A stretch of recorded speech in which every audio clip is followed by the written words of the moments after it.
옛날 사람들이 주변에서 흔히 볼 수 있는 새들 중에서 가장 작은 새는 참새였다고 합니다.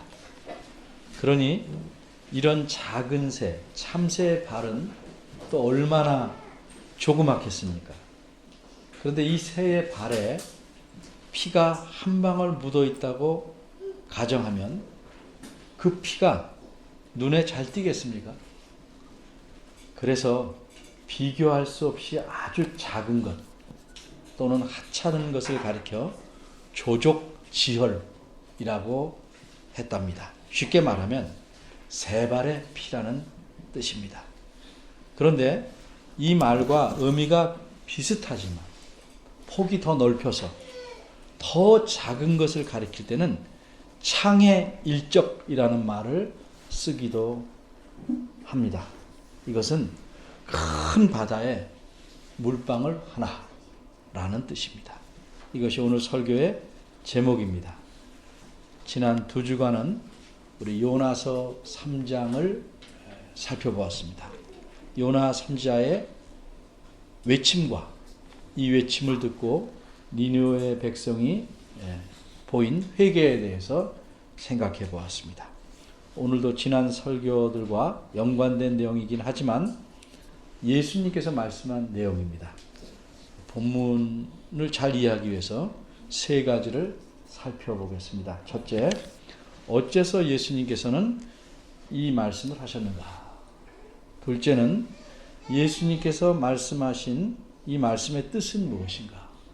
셋째는 이 말씀이 우리와는 어떻게 연관이 되는가? 이렇게 셋을 살펴보겠습니다. 첫째입니다. 어째서 예수님께서 오늘 본문과 같은 이 말씀을 하셨을까? 말이나 글은 언제든지 그것이 속해 있는 문맥이나 상황에서 이해해야 합니다. 그렇지 않으면 오해가 생기는 법입니다. 간단히 예를 듭니다. 엄마가 아이에게 이렇게 말합니다. 저것 좀 훔쳐봐. 이 말을 들으면 깜짝 놀랄만 합니다. 부모가 자식에게 뭘 훔치라니. 그런데 지금 아이가 손에 걸레를 들고 있다는 상황이라는 것을 안다면 놀라지 않을 것입니다. 이처럼 말을 제대로 이해하려면 반드시 그 상황을 알아야 합니다. 그래서도 그 글을 그런 내용이 나온 상황을 알아야 합니다.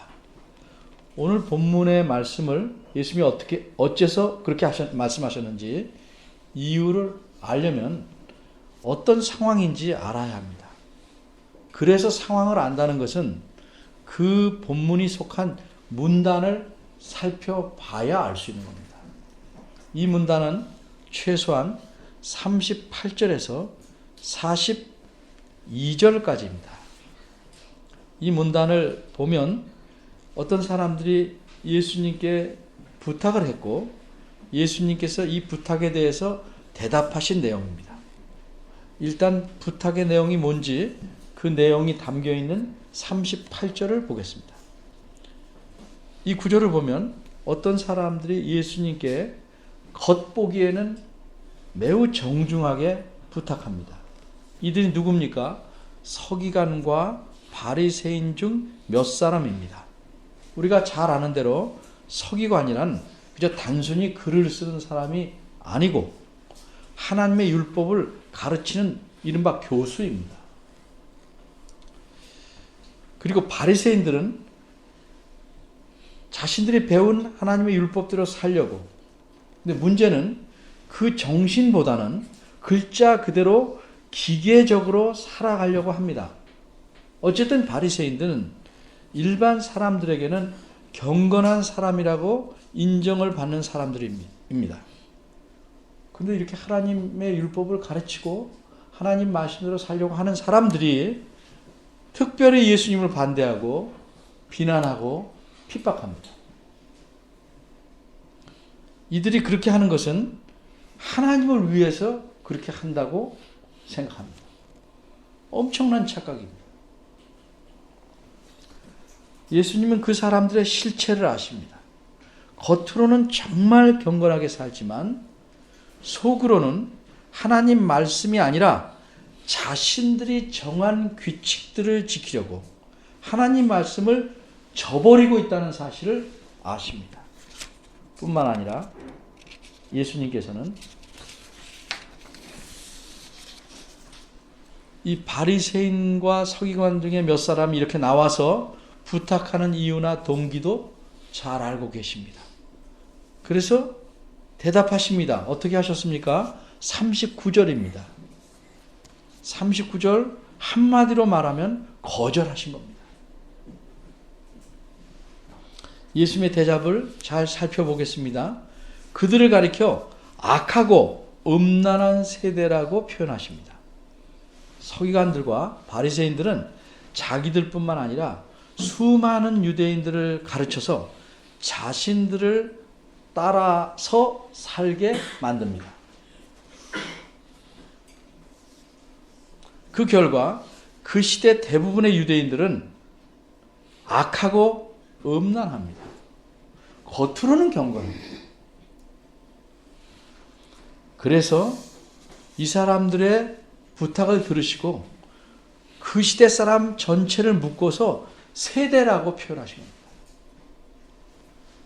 그런데 여기서 음란하다는 뜻은 특별히 하나님과 관계에 빗대서 비유적으로 말한 겁니다.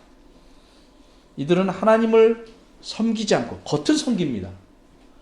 다른 신을 섬기는 이방인들처럼 하나님을 믿는다고 하지만 하나님을 사실상은 버렸기 때문입니다. 하나님을 버린 게 뭡니까? 그의 말씀을 무시하고 살기 때문입니다.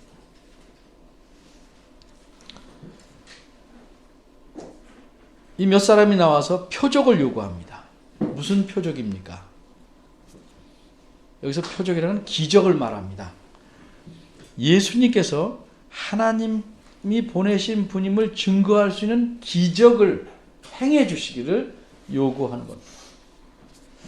그런데 예수님은 자신이 하나님의 아들이시고 하나님에게서 왔다는 사실을 입증하는 기적들을 이미 수없이 보여주셨습니다.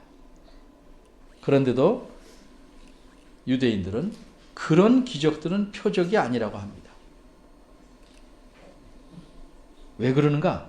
자기들 마음에 들어야 표적이 되는 겁니다. 이런 식으로 요구하는 사람들은 거의 예외 없이 믿지 않으려고 작심하고 상대를 힘들게 하려고 그런 요구를 하는 겁니다. 예수님이 어떻게 이미 수많은 표적들을 보이셨습니까? 수많은 병자들을 고치셨습니다. 오늘 본문 바로 앞에서도 12장 13절에 보면 손이 다 말라 비틀어진 사람을 고쳐주셨습니다. 그랬더니 바리새인들이 뭐라고 합니까? 12장 14절입니다. 예수님을 어떻게 죽일까 의논합니다. 12장 15절입니다. 예수님은 자기에게 나온 병자들을 다 고쳐주셨습니다. 22절입니다. 귀신이 들어서 눈멀고 벙어리 된 사람을 고쳐주셨습니다. 그러니까 바리새인들이 또 뭐라고 합니까? 24절입니다. 귀신의 왕의 힘을 빌려서 귀신을 내쫓아 고친 것이라고 합니다.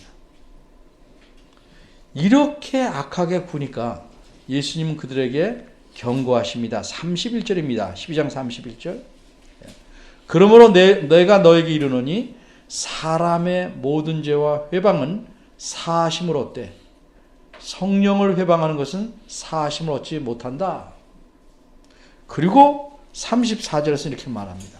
독사의 자식들아. 우리가 생각하는 그런 욕이 아닙니다. 독사의 자식들아. 너희는 뱀의 후손들이다. 이런 뜻입니다. 너희는 악하니 어떻게 선한 말을 할 수 있겠냐? 이는 마음에 가득한 것을 입으로 말함이니라. 그래서 예수님은 서기관과 바리새인들이 표적을 요구하는 것을 거절하신 것입니다. 그런데 거절하셨다고 보는데 39절 후반절 말씀을 보면 조금 이상하게 보일 수 있습니다. 왜냐하면 이렇게 말씀했기 때문이에요. 선지자 요나의 표적 밖에는 보일 표적이 없느니라. 거절하신 게 아닌가? 잘 생각해 봅시다. 이 말씀의 의미는 이렇습니다. 너희는 내가 여기 너희 앞에서 깜짝 놀랄 만한 기적을 다시 행해보라고 요구하지만 난 그렇게 못하겠다. 왜냐하면 이미 충분히 너희에게 보여주었지만 너희가 계속 부인하고 있기 때문이다. 그래서 나는 옛날에 있었던 요나 선지자에 관한 사건을 말해주겠다.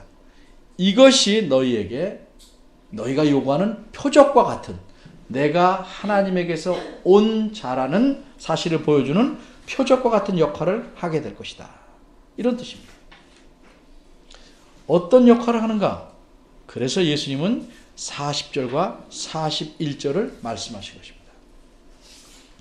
40절에 대해서는 제가 요나서 2장을 설교할 때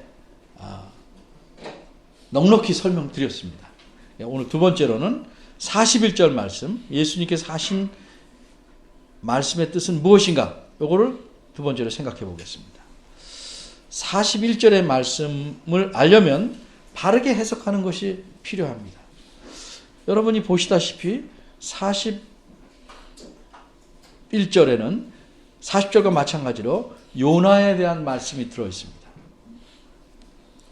그래서 요나에 대한 이야기를 우리와 다르게 생각하는 사람들에 대해 좀 먼저 말하고 다시 와서 이 말씀의 뜻을 생각해 보겠습니다. 어떤 사람들은 심지어 성경학자들이라는 사람들도 성경에 있는 이 요나라는 책에 있는 내용이 사실이 아니라고 주장합니다. 아주 쉽게 말해서 그 내용은 거짓말이라는 것입니다. 그런데 그렇게 직접되고 거짓말이라고 하면 좀 자기도 머쓱하고 또 반발이 생기니까 부드럽게 이렇게 말합니다. 뭐라고 말하는지 아십니까? 요나의 이야기는 동화라는 겁니다. 마치 제가 제대로 말하는지 모르는데 팅커벨이라는 요정이 나오는 그 피터팬인가요? 그 이야기처럼 실제로는 일어나지 않는 근데 꾸며낸 동화라고 말합니다. 아무리 말을 그럴듯하게 꾸며대도 그들이 말하는 핵심은 요나서에 있는 내용은 사실이 아니고 꾸며낸 것, 거짓이라는 주장입니다. 그럼 어째서 그들은 그렇게 말합니까? 그 이유는 한 가지 들면 어떻게 사람이 고기 뱃속에 들어가서 3일 동안 있다가 다시 나올 수 있냐는 겁니다.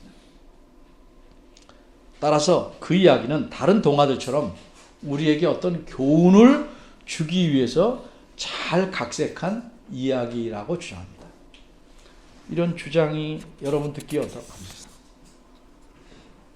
성경에서 교훈만 얻으면 됩니까? 이 주장을 듣고 그럴만하다. 목사님이 그렇게 분위기가 그러면 안 된다는 식으로 몰아가지만 않았다면 그럴만하다. 그럴 수 있겠다고 생각하고 싶습니까? 아니면 그렇게는 아니어도 그런 건 좀 곤란하다 이렇게 생각하십니까? 아니면 그렇게 주장하는 건 매우 심각하게 잘못됐다 이렇게 생각하십니까? 문제는 어떻게 보든지 간에 그렇게 생각하는 이유나 근거가 성경적이냐 하는 겁니다. 여러분은 이 세 가지 중에 어떤 생각을 갖고 계십니까? 제가 말씀을 드릴 것이니까 자신의 생각이 틀렸으면 혹은 좀 옆으로 나갔으면 잘 정리해 주시기 바랍니다. 단적으로 말해서 그런 주장이 그럴 수도 있다고 생각하거나 좀 곤란하다 그래도 나올 수 있는 정도의 주장이다라고 여기시는 분들은 그 사람은 성경관, 즉 이 성경을 무엇이라고 어떻게 생각하느냐 하는 그 관점이 똑바로 세워지지 않은 사람입니다. 물론 말로는 성경이 하나님 말씀이라고 말하고 그렇게 믿는다고들 다 합니다. 근데 사실은 성경이 하나님 말씀이 무엇인지를 의미하는지 제대로 모르고 말하는 것입니다. 성경이 하나님 말씀이라고 하는 것에는 최소한 두 가지 내용이 담겨 있어야 합니다. 하나는 성경이 어떻게 하나님 말씀일 수 있느냐 하는 내용을 알아야 됩니다. 또 하나는 성경이 하나님 말씀이라면 그것은 어떤 의미를 갖느냐에 대한 내용을 알아야 됩니다.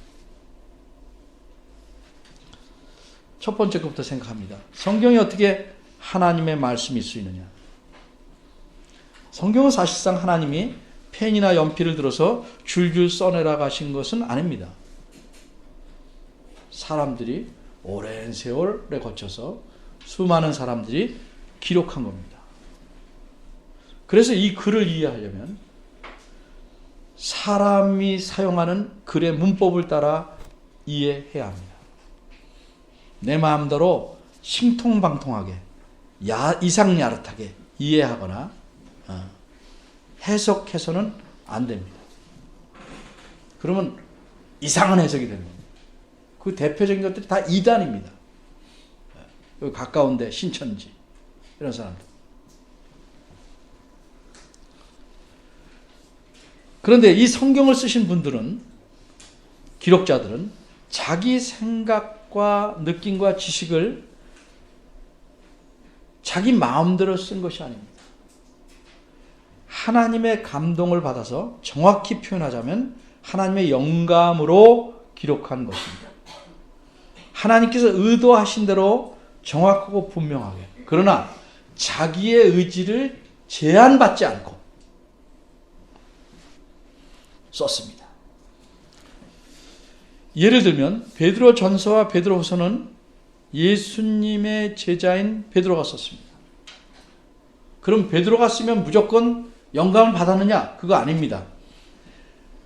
만일 베드로가 이 두 책 외에 다른 것을 썼다면 그것도 성경으로 인정해야 되는가? 아닙니다. 귀중한 책일 수 있지만 성경으로 인정할 수 없습니다. 이 성경책 66권 안에 포함된 책들만 하나님의 말씀으로 인정됩니다. 이유는 이 책들을 쓸 때에만 하나님이 그 사람들을 영감하셨기 때문입니다. 이 영감했다는 말은 뭐냐?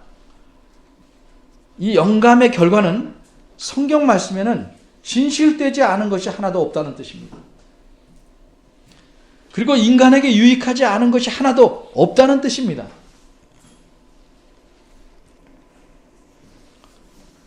이렇게 하나님께서 영감해서 썼기 때문에 성경을 우리가 하나님의 말씀이라고 하는 겁니다. 하나님의 의도대로 다 표현해 놨기 때문입니다. 두 번째로, 그러면 이 성경이 하나님 말씀이라는 건 뭐냐? 하나님께서 자기의 뜻과 의도를 기록하게 하신 것이니까 이 말씀은 하나님과 똑같은 권위를 갖는다는 겁니다. 쉽게 말하면 이렇습니다. 하나님께서 직접 내게 지금 말씀하신다면 그 말씀하신 내용이 여기에 쓰인 말씀과 똑같은 무게를 갖는다는 겁니다. 뒤집어 말하면 여기 쓰인 말씀이 하나님이 지금 나한테 들려주는 게 있다면 그 음성과 똑같은 무게를 갖는다 이 말이죠. 근데 사람들은 어떻게 생각합니까? 직접 들으면 그걸 훨씬 중요하다고 생각합니다. 그것은 성경이 하나님 말씀이라는 의미를 모르는 겁니다.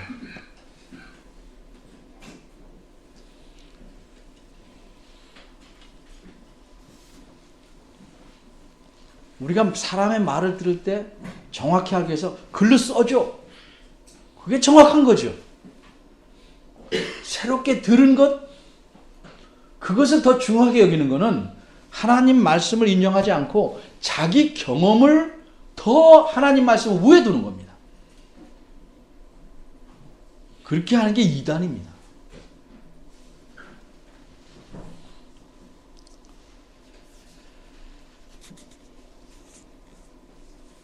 신앙이 제대로 박힌 사람이라면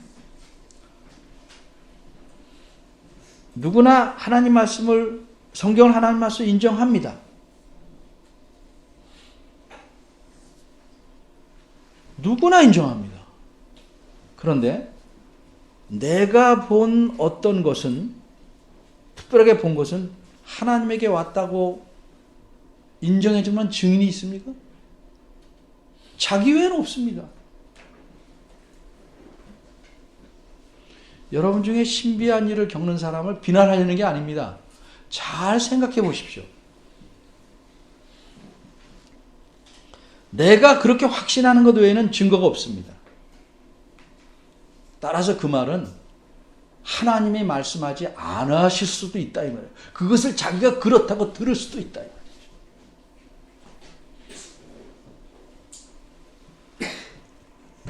따라서 성경 말씀을 진정으로 하나님 말씀을 믿는 자라면 자신이 겪은 제 아무리 신비하고 소중한 경험이라도 이 성경 말씀에 맞는지 반드시 비추어 봐야 합니다. 아니면 어떻게 돼요?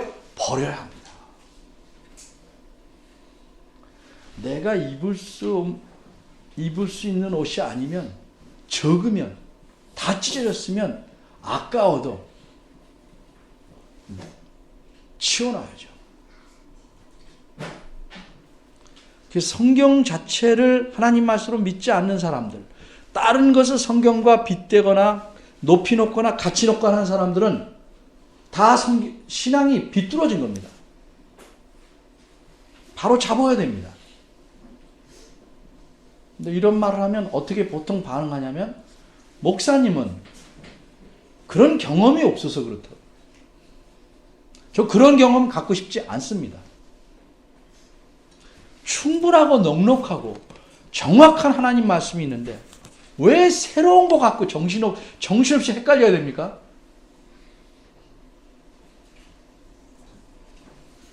성경을 하나님 말씀으로 받아들인다면 내가 겪은 모든 것, 이 세상의 모든 것을 여기에 비춰보는 겁니다. 여기 안 맞으면 다 참되지 않은 겁니다. 다 거짓된 것이고 비뚤어진 것입니다. 그럼 요나서를 동화라고 보는 사람들의 입장은 무엇입니까? 성경이 그것을 사실이라고 말하고 있는데 동화라고 본다는 것은 아무리 그들이 입으로 뭐라고 말한다 할지라도 실제로는 하나님 말씀으로 요나서를 믿지 않는 겁니다. 그건 뭘 또 의미합니까? 하나님을 거짓말쟁이로 만드는 겁니다.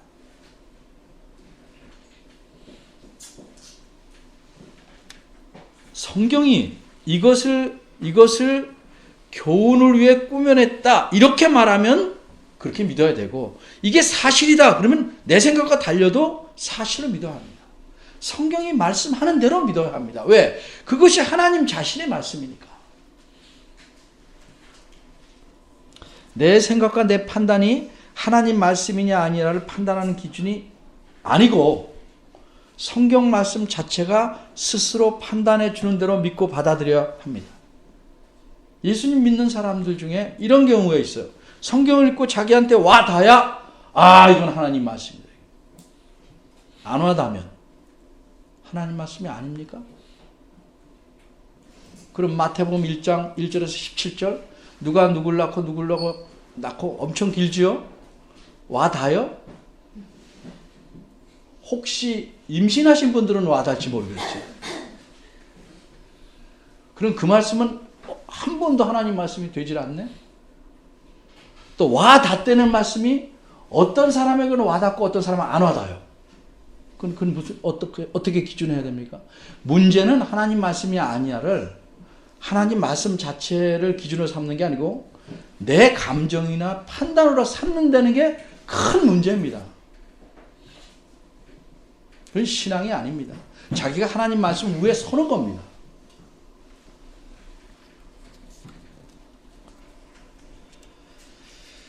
요나서를 이런 식으로 믿는 사람들은 예수님이 갈릴리 바다 위를 걸어오신 사건도 그렇게 해석합니다.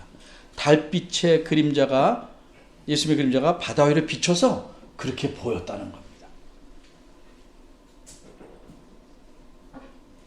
그걸 그럴 수 있다고 생각하는 경건한 게 보이는 그리스도인들이 많습니다. 자, 정리하면 요나서 이야기가 가짜입니까? 꾸며낸 이야기입니까? 아닙니다. 오늘 본문에서 예수님이 어떻게 말씀하셨습니까? 예수님은 요나의 표적밖에 보여줄 것이 없다 하시면서 요나에 대해서 두 가지 사실을 말씀합니다. 그거 어디예요? 40절에 하나, 41절에 하나. 요나가 밤낮 사흘을 큰 물고기 뱃속에 있었던 것 같이, 있었다고 꾸며낸 것 같이 아닙니다. 그랬던 것처럼 사실이 인자도 밤낮 사흘을 땅속에 있으리라. 예수님께서 요나가 정말 큰 물고기 뱃속에 있었다고 인정하셨습니다. 만일 예수님이 이 동화를 인용한 것이라면 자신이 땅속에서 3일 동안 죽어 있으라고 말씀도 사실이 아니고 동화일 수밖에 없습니다. 근데 사실은 어땠나요? 정말 예수님은 죽으셨고 다시 살아나셨습니다. 이 사실을 어디에 연관시켰습니까? 요나가 물속의 뱃속에서 3일간, 정확한 죽은 시점은 모르겠지만 어쨌든 그 안에서 결과적으로 죽었다는 사실과 연관했습니다. 그 다음 요나는 어떻게 됐습니까? 41절을 보면 요나가 니느웨에 가서 전도를 하였습니다. 하나님 말씀을 전했습니다. 그러니까 요나는 물고기 뱃속에서 죽었으나 물고기 밖으로 살아나온 겁니다. 그 뒤에 니느웨에 가서 하나님 말씀을 전했습니다. 우리가 지난번에 설교를 통해서 살펴본 요나서 3장 이야기 그대로입니다.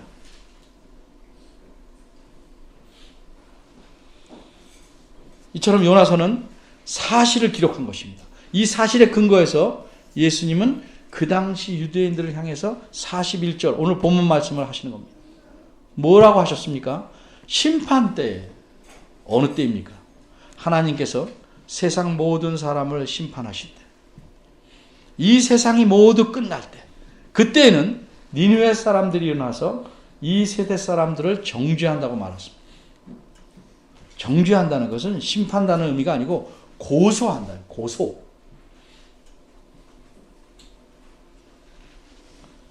이 세대 사람들, 즉 예수님 시대의 유대인들이 마땅히 예수님 말씀을 듣고 회개해야 하는데도 그렇게 하지 않을 뿐만 아니라 오히려 예수님을 핍박하고 죽이려 한 것이 얼마나 악한 짓인지, 잘못된 것인지 니느웨 사람들이 그들의 잘못을 지적하고 증언한다는 의미입니다.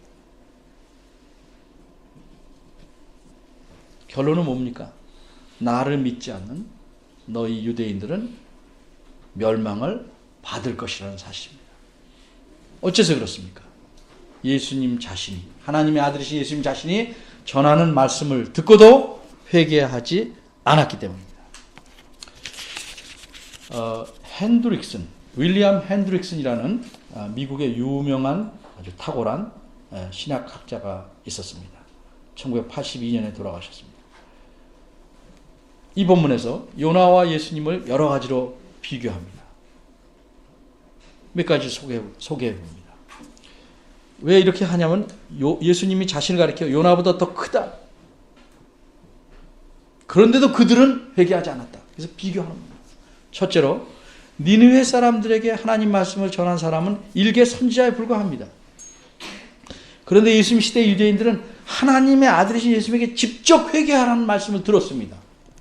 예수님이 예를 들어서 마태복음 4장 17절에 회개하라 천국 가까웠다 이렇게 전파하셨습니다. 그 다음에도 또 계속 나옵니다.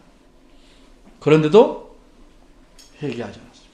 둘째로는 니느웨 사람들에게 하나님 말씀을 전한 요나는 그냥 인간에 불과했습니다. 죄 있고 어리석고 반역적인 인간이었습니다. 그런데도 그 사람 말을 듣고 니느웨 사람들은 회개했습니다. 근데 예수 그리스도는 죄가 전혀 없으시고 지혜와 긍휼이 풍성한 분인데 유대인들이 이분의 말씀을 직접 듣고도 회개하지 않았습니다. 셋째로 요나 선지자의 메시지는 아주 간단한 겁니다. 아직 40일 그리고 니느웨는 엎어질 것이다. 이 말 안에 회개하라는 암시가 있긴 하지만 니느웨가 망할 운명에 대해서 말한 겁니다. 심판에 대해서 말한 겁니다. 반면에 예수님은 은혜와 용서와 구원에 대해서 수없이 많이 말씀하셨습니다. 여러분이 잘 아는 말씀 마태복음 10장 28절 30절 수고하고 무거워 짐진 자들아 다 내게로 와 내가 너희를 쉬게 하리라. 나의 멍에를 메고 내게 배우라. 너희 마음이 쉼을 얻으리라. 그런데도 거절합니다. 넷째로 요나는 자신이 전하는 말씀이 하나님 말씀이라는 것을 증거할 만한 어떤 기적이나 표적을 전혀 보여주지 않았습니다. 그런데도 그 말씀 한 줄의 말씀만 듣고 니네 사람들 회개했습니다. 예수님이 자신의 말씀이 참된 하나님 말씀이고 자기가 누구라는 걸 입증하는 기적과 표적들을 계속 보여주셨습니다. 그런데도 유대인들은 까딱하지 않았습니다. 끝으로 요나 선지자는 예수님 당시에 유대인들이 누리는 그런 영적인 유익들을 전혀 누리지 못한 이방 민족에게 하나님의 말씀을 전했습니다. 근데도 그들은 회개했습니다. 유대인들은 어떤 사람입니다. 예수님 당시에 구약의 말씀을 가졌죠. 하나님의 언약을 가졌죠. 하나님의 약속을 가졌죠. 하나님을 익히 조상들부터 알아왔다고 하는 사람들입니다. 그런데도 불구하고 예수님께서 전하신 하나님 말씀을 거절하고 듣지 않고 회개하지 않았습니다. 마치 쉽게 말하면 열심히 교회다니는 사람이 하나님 말씀 증거하는 것을 거절하고 오히려 안 믿는 사람은 그 말을 받아들이는 것과 같은 상황이라 이런 말입니다.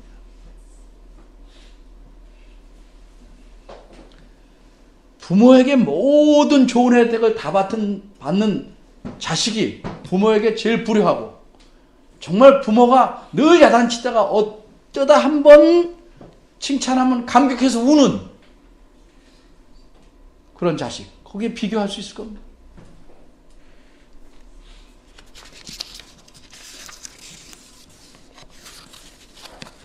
이렇게 비교한 사실에서 드러난 게 뭡니까? 예수님 당시 유대인들은 그 마음이 완악하기가, 악독하기가 이루 말할 수 없다는 겁니다. 니느웨 사람들보다 훨씬 더 악합니다. 그들은 겉으로 악했죠. 물론 마음도 악하지만 유대인들에 비하면 훨씬 말랑말랑한 겁니다.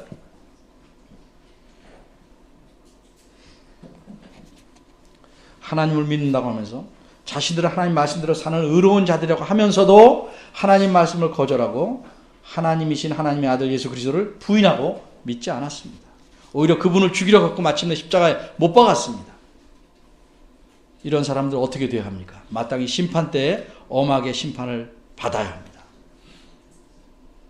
예수님은 요나 선지자는 상대가 되지 않는 위대한 분입니다.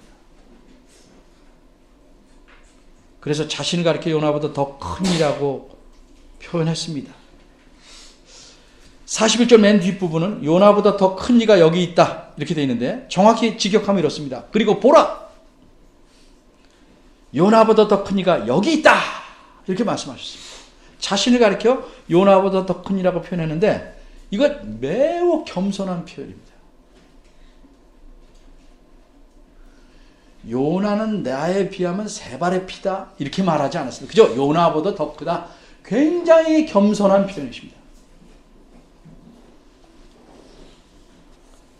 예수님께서 말씀하시기를 여자가 낳은 자 중에 가장 위대한 자라고 말씀하신 자가 있는데 누구죠?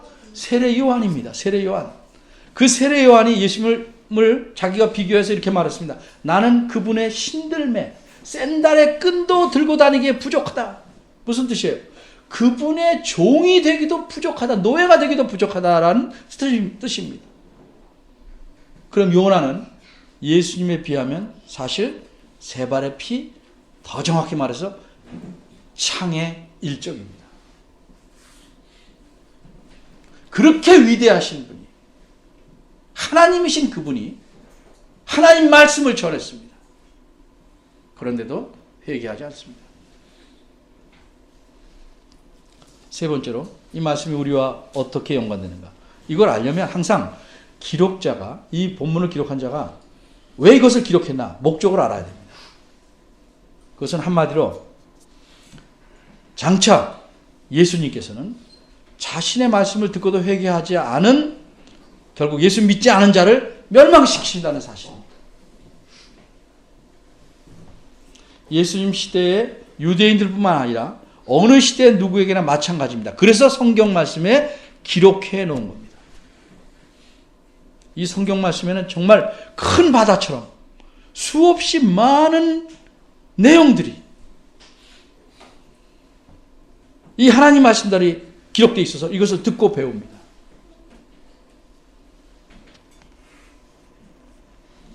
그런데도 예수님을 진정으로 믿지 않는 사람은 그것은 결국 이 하나님 말씀이 거짓이고 이렇게 말씀하신 하나님도 거짓말쟁이라고 여기는 것과 마찬가지입니다.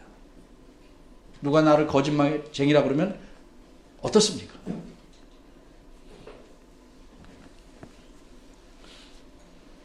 히브리서 9장 27절 보면 한 번 죽는 것은 사람에게 정하신 것이요 그 후에는 심판이 있다고 말씀합니다. 예수를 믿지 않으면 심판 후에 영원히 멸망하는 자리에 이릅니다. 그럼 믿으려면 어떻게 해야 됩니까? 자신의 잘못을 회개하고 하나님의 긍휼하심을 구해야 합니다. 그리고 예수님을 자기 구세주로 받아들여야 합니다. 그럼 이렇게 해서 예수님을 믿는 자는 더 이상 회개할 것이 없을까요? 예수님께서 말씀하셨듯이 이미 목욕한 자는 발을 씻어야 합니다.